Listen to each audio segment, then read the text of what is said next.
Kita mau belajar firman Tuhan. Siap? Oke, baik. Saudara, seringkali kita tidak menyadari tentang kehadiran Tuhan dalam kehidupan kita. Selama ini orang banyak beranggapan Tuhan itu hadir di gereja. Itu tidak salah. Tetapi Tuhan jauh lebih utama hadir di rumah kita daripada di gereja. Ini kita harus tahu betul-betul. Nah, hari ini kita akan belajar tentang itu. Rumah kita tidak ditentukan besar, kecil, mahal, murah, lokasinya yang membuat Tuhan hadir, tidak. Sekecil apa rumah kita, sebesar apa rumah kita, pokoknya Papa itu mau hadir di situ. Ada 2 ayat yang kita akan baca lebih dulu. Pertama, ke Ibrani 13 ayat yang keempat.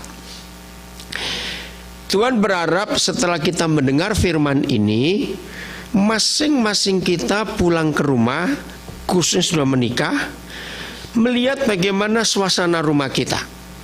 Nah, saudara yang belum menikah, anak yang belum menikah, siapkan diri supaya nanti kalau saudara menikah, konsep ini harus ada di hidup saudara. Udah?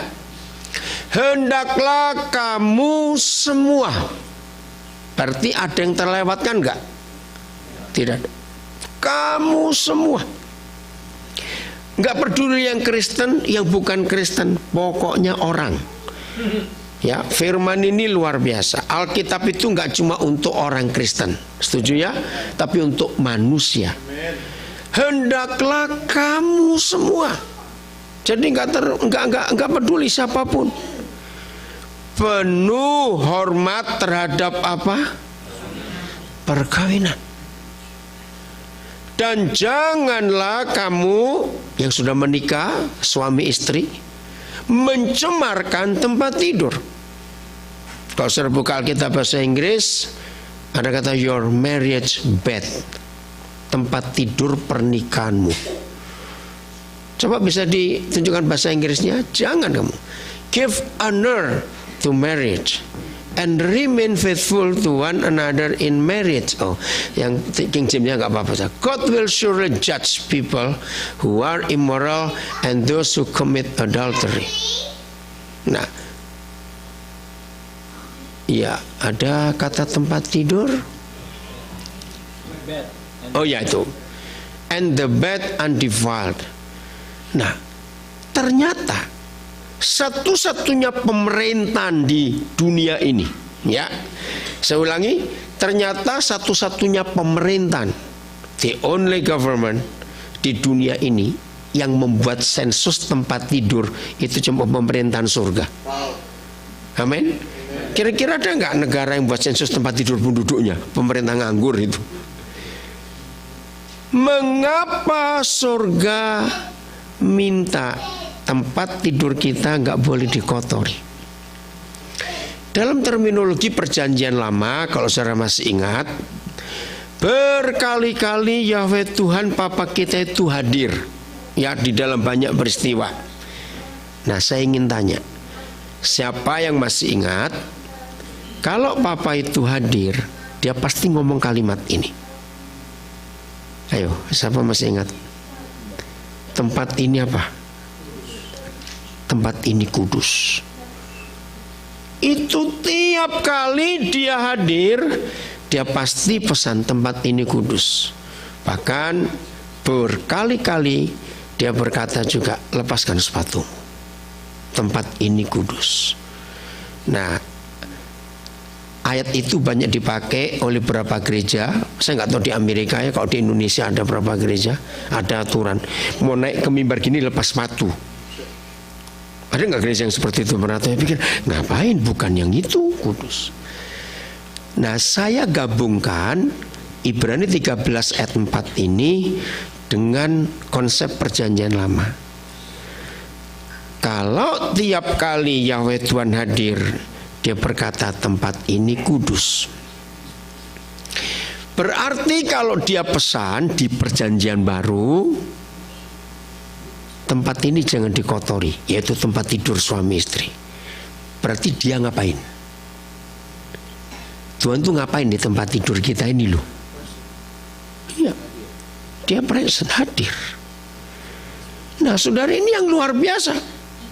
Satu-satunya ayat di seluruh perjanjian baru yang memberitahu di mana dia hadir, ternyata di tempat tidur kita. Orang Jakarta bilang gila nggak itu?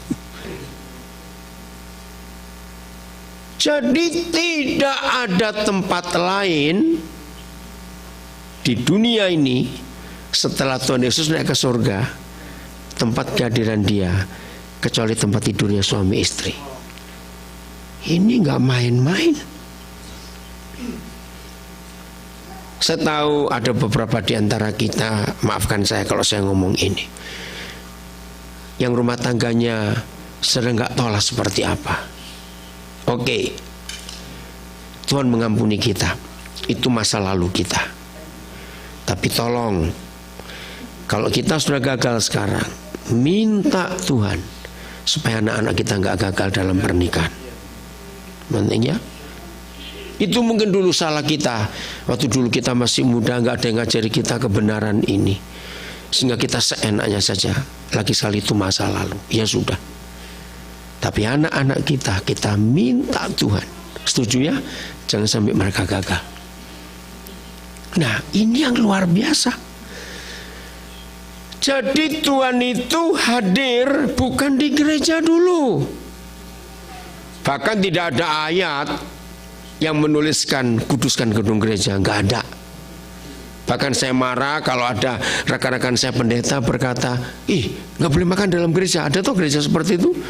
Tempat ini kudus, ini Tuhan hadir di sini. Bilang enggak. Gedung gereja bukan rumah Tuhan, itu ngawur besar. Kalau gedung gereja rumah Tuhan adalah selesai kebaktian, dia ngapain di situ? Kita nggak ada. Betul nggak? Cuma toleh nunggu minggu depan kita balik lagi. Ngawur aja itu. Enggak, setuju?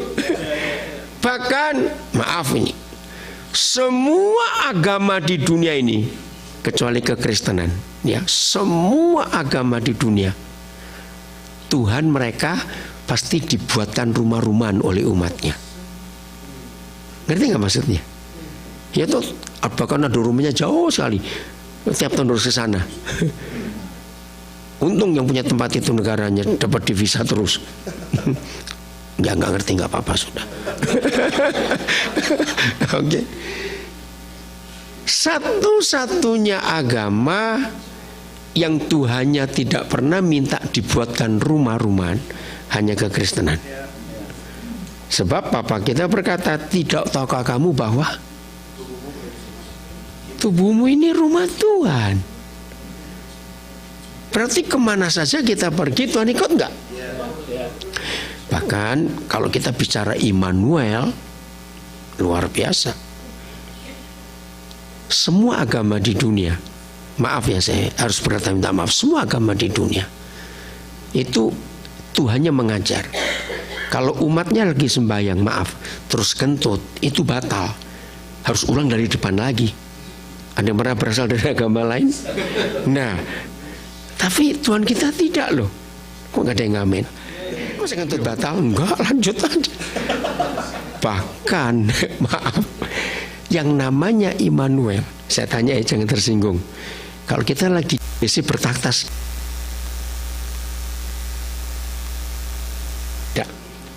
nggak bertaktas itu, sorry aku keluar dulu. Gak. Amin.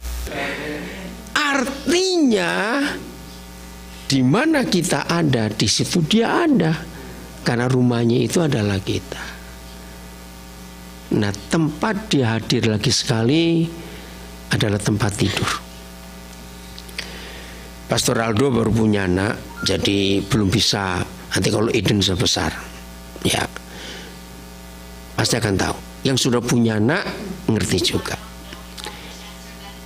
Ketika anak-anak kita punya kamar sendiri, ya ini umum saya bilang. Tapi ketika mereka tahu mama papanya lagi di rumah dan di dalam kamar, pasti anak-anak ikut ribut di situ. Yang punya anak tahu ya. Nah, Martin anak sudah besar tahu. Aneh. Anak-anak itu tahu kalau papa mama lagi di rumah dalam kamar, anak-anak langsung ikut. Rame di situ, lompat-lompat semuanya. Biasanya mamanya yang cerewet. Mama baru cuci spray ini, kamu macam mana? Mama jawab ya atau tidak. Oke. Tapi aneh, saudara. Nah, tolong pelajari ini, aneh. Ketika papa mama ada sesuatu, nggak ribut, tapi sesuatu dalam hati. Anak-anak itu merasa loh. Walaupun papa mama di kamar, anak-anak nggak berani masuk ke kamar itu. Saudara, di situ saya belajar ada apa di tempat tidur itu, sehingga anak-anak pun bisa merasakan. Bahkan semua kita yang sudah menikah, saya mau ucapkan kalimat ini, kalau saudara setuju tertawalah sekenceng-kencengnya. Ya begini, ternyata di dunia ini tidak ada dua orang yang selalu saling menjengkelkan kecuali suami istri. Lah yang kencang tertawanya. Loh, betul enggak? Heran, saudara.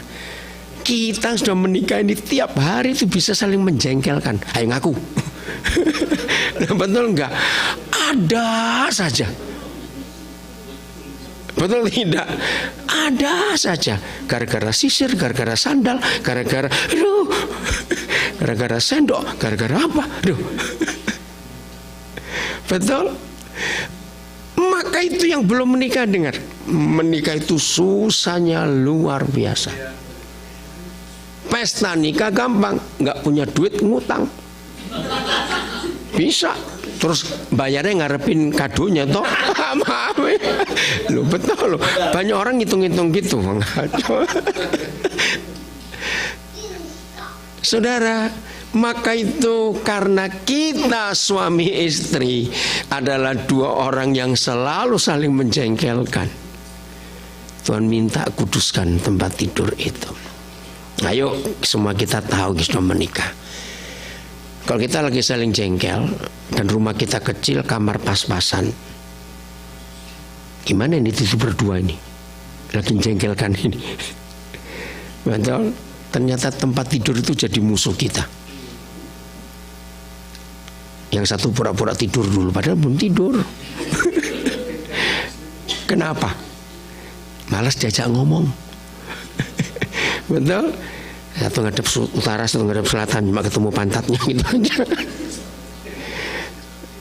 Nah, dari sini saya belajar. Ternyata value, ya, nilai pernikahan kita bukan mobil kita merek apa, bukan rumah kita di daerah mana, bukan berapa gaji kita. Ternyata value rumah tangga kita itu ada di tempat tidur itu. Apa isi pembicaraan kita setiap belum tidur? Betul? Semua kita tahu. Keluarga yang tidak harmonis, tempat tidurnya pasti sepi. Betul tidak? Loh, jawab dengan pura-pura. Kenapa tempat tidurnya sepi, yang nggak harmonis? Ya itu tadi, mau ngomong pendek ribut, ngomong panjang salah. Gak usah ngomong sudah.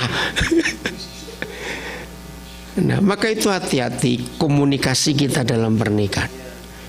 Ada orang pernah cerita, ada keluarga itu aman, tenang, nggak pernah ribut-ribut. Setelah saya selidiki, pantas.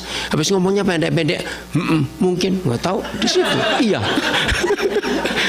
Ya aman kalau ngomongnya pendek-pendek begitu. Itu daripada ribut. Maka itu ayo kita nilai pernikahan kita kira-kira dalam 2 minggu terakhir. Apa yang kita sering diskusikan di tempat tidur itu? Karena itu tempat kehadiran Tuhan, saudara. Dia tidak ingin kita kotori. Ingat loh, satu-satunya agama yang Tuhannya punya hukum begitu hebat tentang apa saja adalah kekristenan. Maaf kalau saya ngomong ini, agama apa saja tentang perzinahan, kejam sekali, akan ada dibunuh, ya, sangat tidak adil. Tapi Tuhan kita luar biasa. Berzina buat Tuhan kita itu nggak perlu di tempat tidur. Masih ingat firman-Nya? Kalau kamu melihat orang lain dan ingin, kita sudah berzina belum? Itu saya berkata itu hukum gila bener.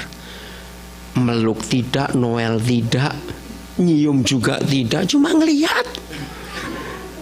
Ayo, sependeta-pendeta, seorang pendeta matanya masih bisa kurang ajar nggak itu? Nah, jawab cepet, ngaku. Ayo, ini mata masih bisa kurang ajar. Begitu saya pikir, bagaimana ini saya bisa bebas dari perzinahan mata ini? Kalau begitu di ruangan ini ada nggak orang nggak pernah berzina? Dalam hukum itu loh. Nah, kalau kita sudah baca kapan tempat tidur kita kotor, bukan karena kita terlalu sibuk sehingga nggak sempat nyuci espresso 3 bulan, bukan.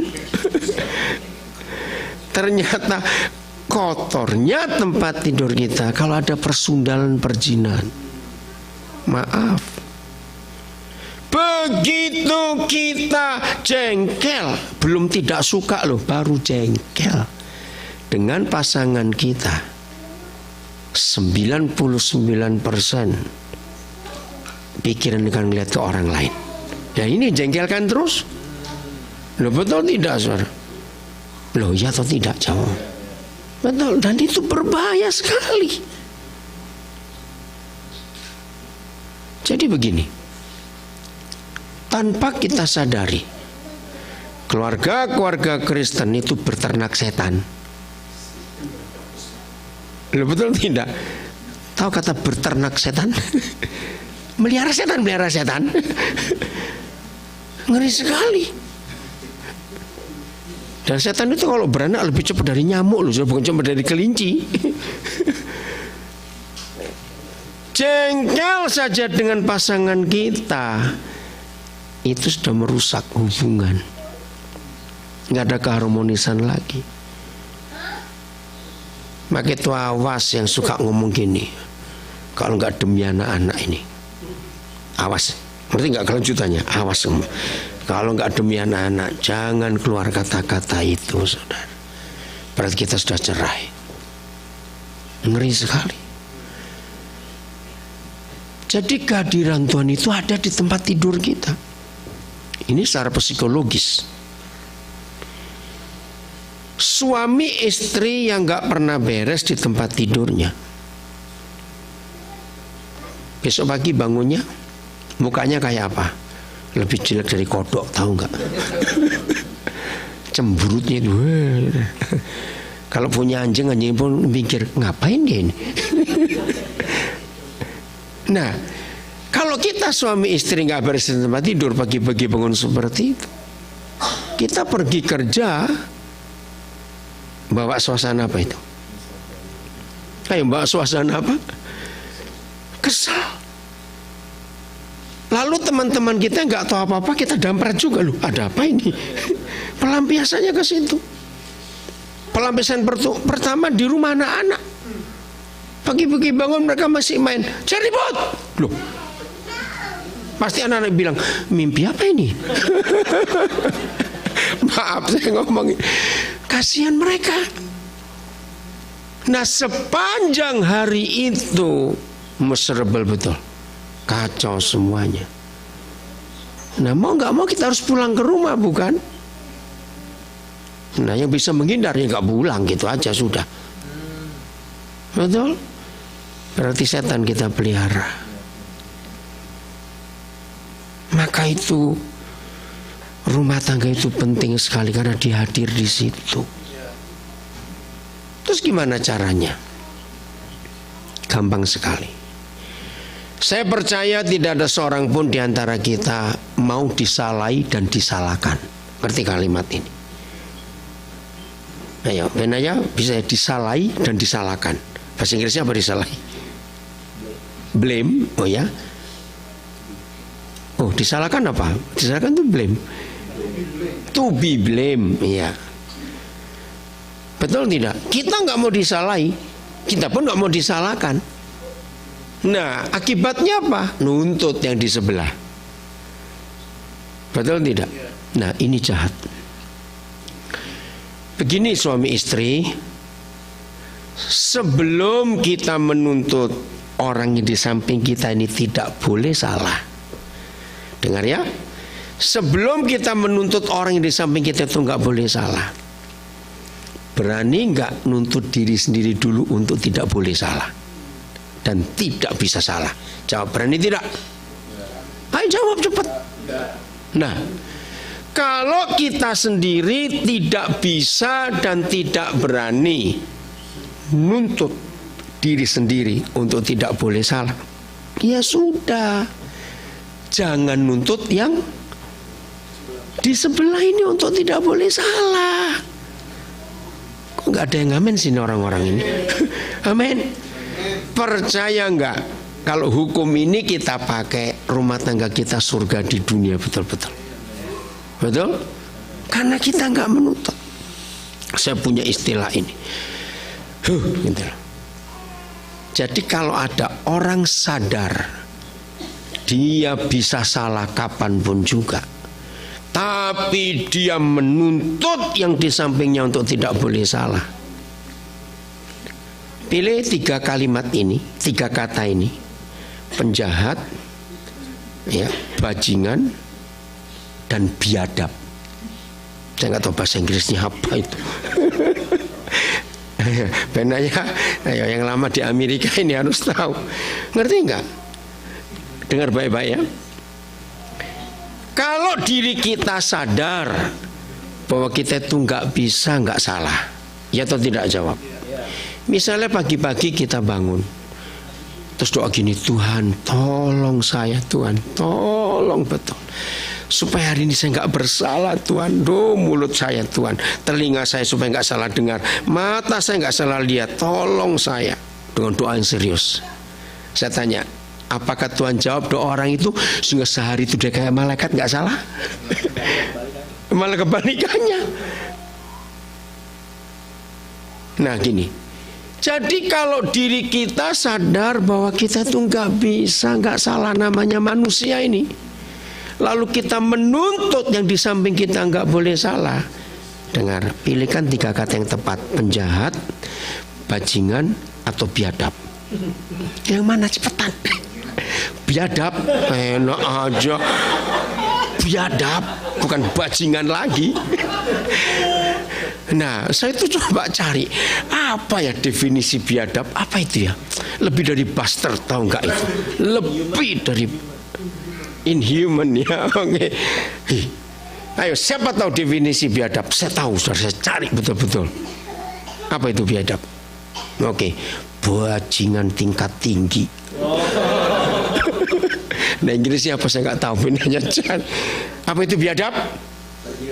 Nah, kira-kira di sini banyak yang biadab nggak? Beradab, enak aja. Maaf ya saya ngomong gitu. Ini loh hidup kita. Masalah yang terjadi dalam pernikahan kita sehingga tempat tidur kita jadi kotor karena kita menuntut. Padahal diri kita juga nggak bisa dituntut. Amin. Maka itu harta yang paling penting dalam pernikahan kita bukan deposito kita berapa, emas kita berapa, bukan. Harta terpenting dalam pernikahan kita namanya mengampuni. Catat itu. Apa harta terpenting di pernikahan kita? Mengampuni. Saya nggak tahu ada nggak di antara kita pernah menghitung sehari kita itu salah berapa kali sih? Ada yang pernah ngitung nggak? Yang penting banyak, gitu aja sudah. Nah, kalau diri kita tiap hari bisa salah sebanyak itu, jangan menuntut yang di samping untuk nggak bisa salah. Maka itu kesimpulannya, kalau yang di samping kita ketahuan salah, maka kita yang harus tertawa sampai sakit perut. Kenapa? Ayo, kenapa? Kalau di samping kita salah, kenapa kita harus tertawa sampai sakit perut?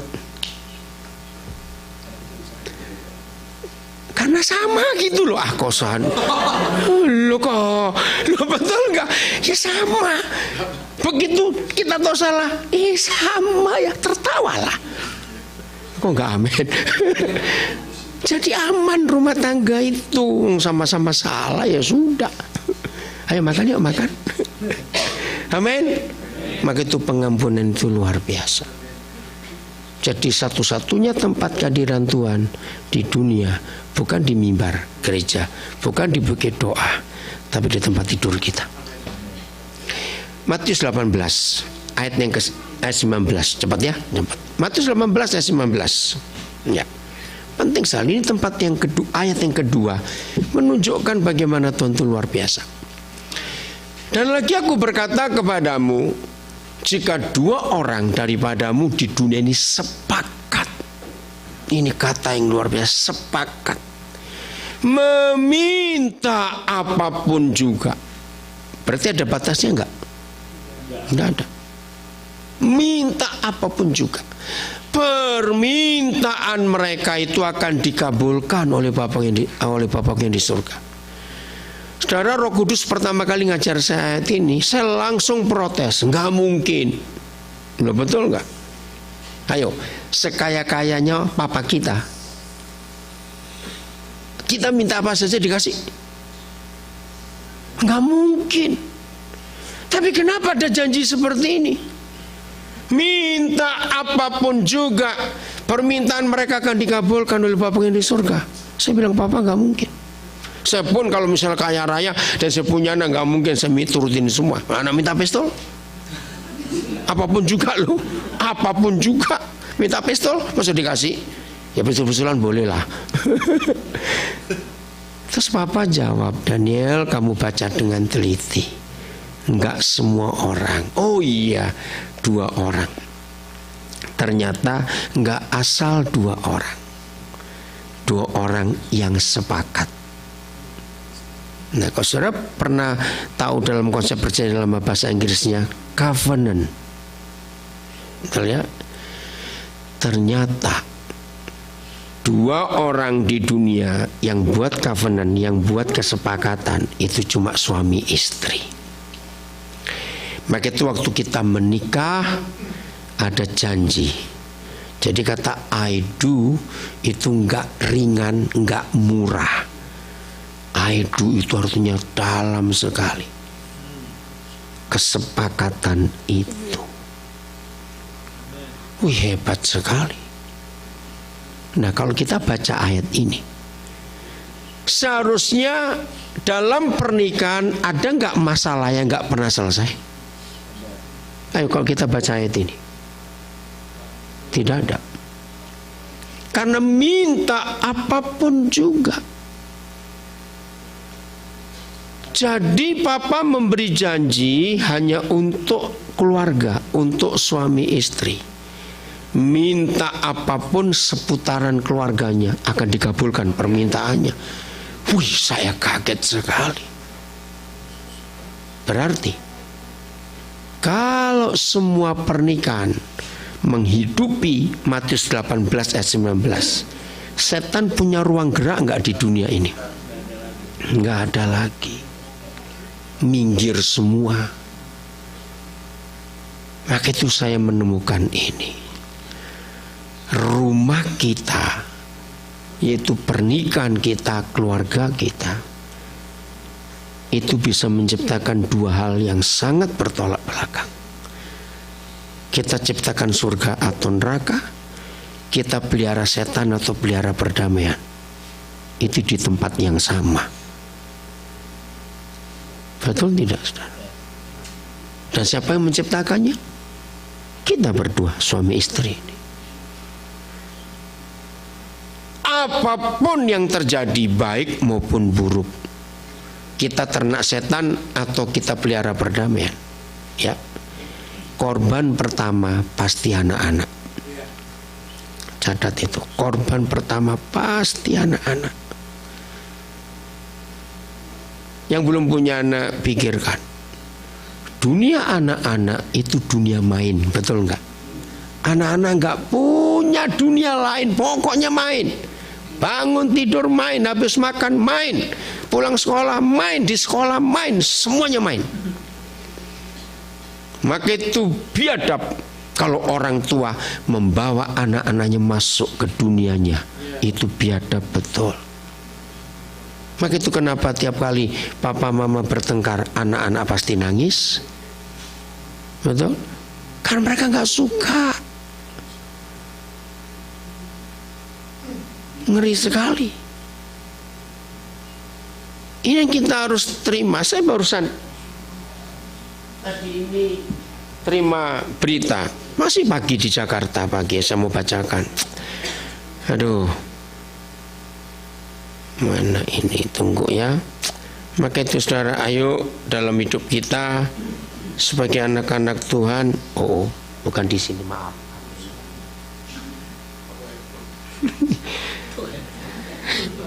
Martin bertobat. Mudah-mudahan di sini. Lupa tadi yang mana. Saya akan bacakan ini. Aduh, ini kasihan betul. Nah, salah lagi, bukan di sini. Enggak salah. Aldo, diam Aldo, jangan tertawa Aldo. Maaf ya, maaf. Oh, ini dia. Tuh, kok pindah lagi saya. Kali ini nggak salah, kali ini tidak salah. Tunggu.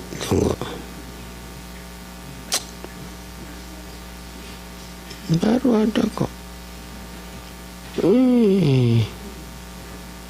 Aduh, jadi temannya, saya selalu mengajarkan pada orang-orang tua, kalau anak-anakmu melihat teman-temannya di sekolah itu sedang ada masalah, bawa pulang ke rumah, ajari untuk anak itu bisa menikmati bagaimana suasana keluarga yang betul.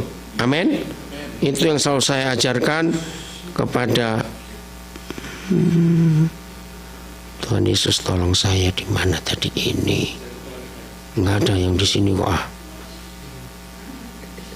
bingung bukan? Ya udah nanti. Jadi anak tunggal, papa mamanya baru nikah, sudah cerai, lalu mau dibawa kemana anak ini? Kok hilang sih, nggak tahu di mana. Ya udah nantilah, maaf. Jadi kita harus menolong mereka. Karena begitu papa mama berantakan, anak ini jadi korban. Maka itu jangan kita mengorbankan mereka. Satu kali saudara, saya lupa tahun 80-an itu. Saya ke sini, saya ke situ, saya ke sana. Itu kok dengar anak ngomong gini, kenapa sih aku dilahirkan? Kenapa aku dilahirkan? Saya mau tempeleng aja anak ini. Saya mau, itu orang Jawa bilang, kerus saya mulutnya ini. Anak kok nggak tahu diri. Waktu itu belum ngerti, saya masih terlalu muda. Tapi setelah lama-lama kok banyak ya anak-anak ngomong begini. Dari marah, saya mulai tenang, saya selidiki kenapa. Oh, ini rahasianya. Tidak ada anak-anak yang sebelum dilahirkan itu buat proposal ke papa mamanya, tolong lahirkan saya dong, lahirkan saya. Ngerti nggak maksudnya? Ada nggak anak minta dilahirkan? Nggak ada. Nah, ketika mereka sudah ada dan kita sakiti, itu sakitnya dalam sekali loh saudara. Disakiti teman, dibully, difitnah, ditipu teman, itu memang sakit. Tapi yang paling sakit kalau yang melahirkan kita menyakiti kita. Renungkan.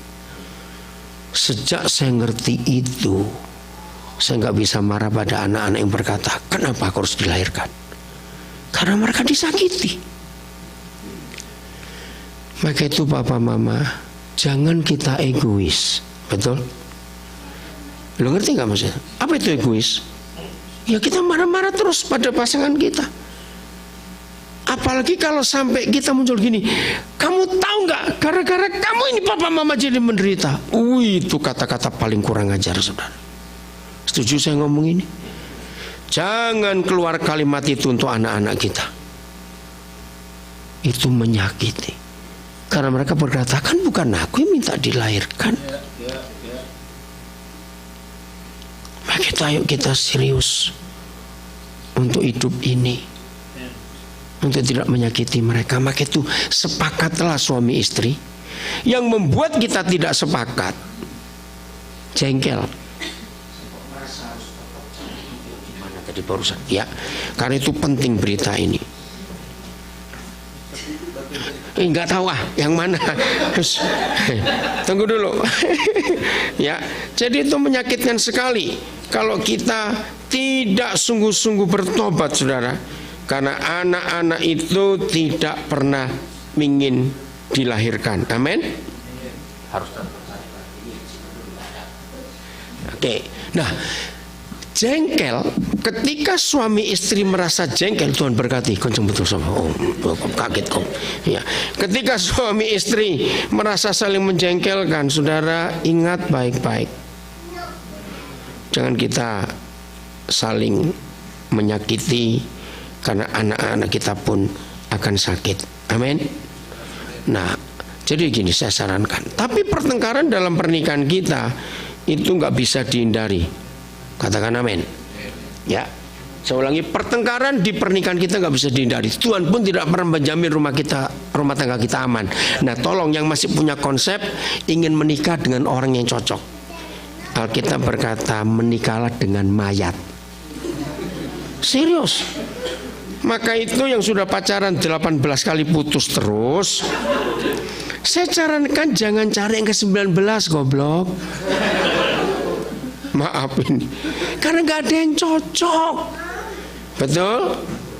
Nah, kembalilah ke yang nomor 15 atau 16 atau yang ke-17. Coba cari. Jangan kembali ke yang nomor 1. Sudah punya anak, nungguin kamu kelamaan. Setuju? Jadi kalau mau menikah yang cocok, menikah dengan siapa tadi? Mayat. Wih, hebat sekali firman Tuhan itu. Maka itu nggak mungkin lah kita akan menikah dengan mayat, bukan? Oke, jadi bagaimana? Tunggulah. Jadi mau mengampuni? Loh, betul? Mau saling mengampuni? Harus, tidak bisa tidak. Karena kalau kita nggak mengampuni, Tuhan nggak akan hadir. Jadi kesepakatan itu penting. Jadi iblis akan mengganggu kesepakatan kita berdua dengan rasa jengkel. Maka itu mungkin saudara nggak pernah mengungkapkan aku jengkel, cuma gitu apa sih? Sering seperti itu suami istri, bertobat itu. Oke. Nah, apa yang terjadi kalau kita sepakat selalu iya menerima apapun kekurangannya? Ayat terakhir, ayat 20-nya. Dan inilah tempat ayat kedua yang memberitahu. Belum ketemu yang mana, coba satu lagi. Udah? Nggak ada di sini kali. Nah, sebab di mana siapa? Dua atau tiga orang berkumpul dalam namaku. Nah, saudara, ternyata terjemahnya kurang tepat. Nggak ada juga, nanti lagi. Ya, terjemahnya kurang tepat. Yang betul begini. Sebab di mana ada dua orang dan orang-orang ketiga berkumpul dalam namaku, di situ aku ada di tengah-tengah mereka. Dua orang di ayat 20 adalah dua orang di ayat 19. Siapa dua orang itu? Papa mama suami istri. Kalau ada papa mama dua orang, lalu muncul orang-orang ketiga. Siapa mereka? Anak-anak.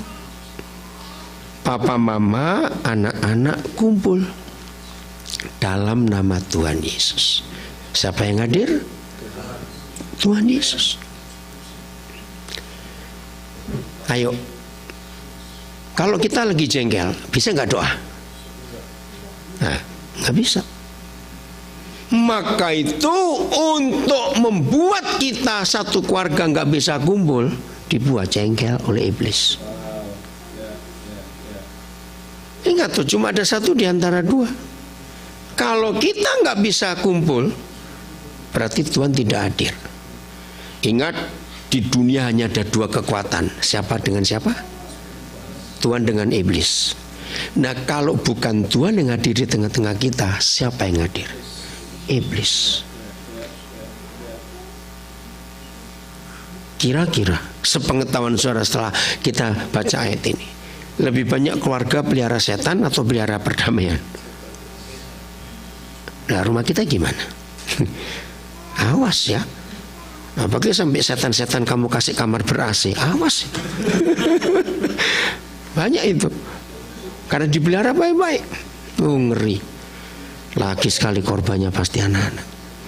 Pulang dari sini, ayo saling mengampuni. Amin. Masih ingat, kalau kita sendiri sadar nggak bisa nggak salah, lalu kita nuntut yang di samping nggak boleh salah, kita ini apa tadi? Biadab. Apa itu biadab terjemahnya? Ayo, masa lupa?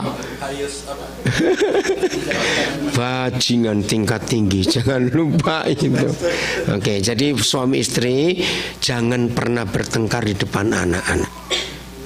Amin.